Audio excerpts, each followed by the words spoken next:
urtero bezala, gaur ospatzen dugu herriko musiko gehienak horbitzaianak kontzertu berezi bat, jende guztientzako ez da.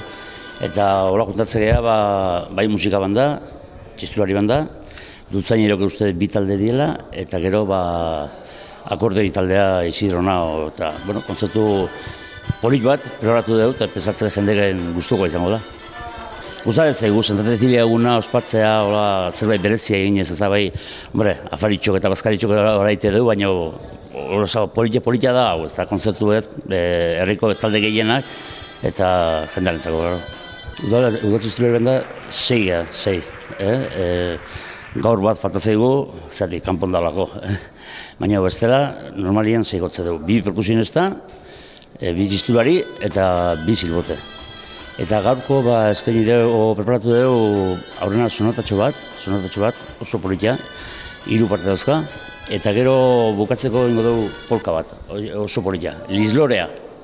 Gaurkoa da, pixa dola berezizia marra, baina bestelare, hilen behin guk itxe dugu kontzertu bat, batzutan, okalen, beste batzutan, bai miserikordin, bai zaharren etxen, eta gero gabonak diela, errege kontzertua, inauterietan, osak urte osoan nahiko kontzertu pila itxe du,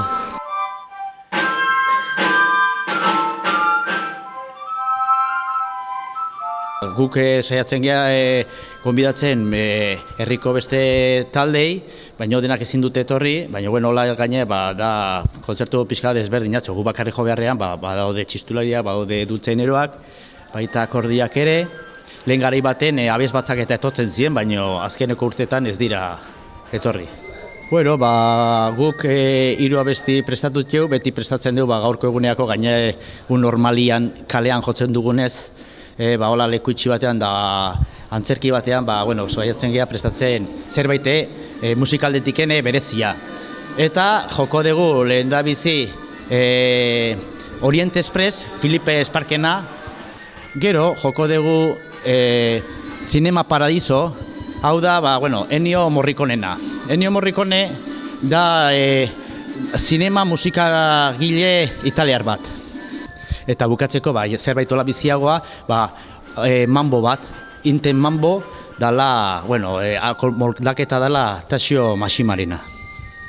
Etortzen da, jendea, gaur egualdi osona dago, baina normalean jendea etortzen da. Gero gaina nola etortzen diren esati zuten bezala, beste talde batzu, aioen familiakoak eta ezaguna, beti kontatzen geha normalan baino jende gehiago. Eta urteak izango dira, nik edamakizkit bandan, sartu nintzenetiken 32 urte, eta ja dagoeneko egiten zan kontzertua, lehen garai baten, iparran, zine iparrak dezara, pero bota zutenen hemen hasi ginen egiten.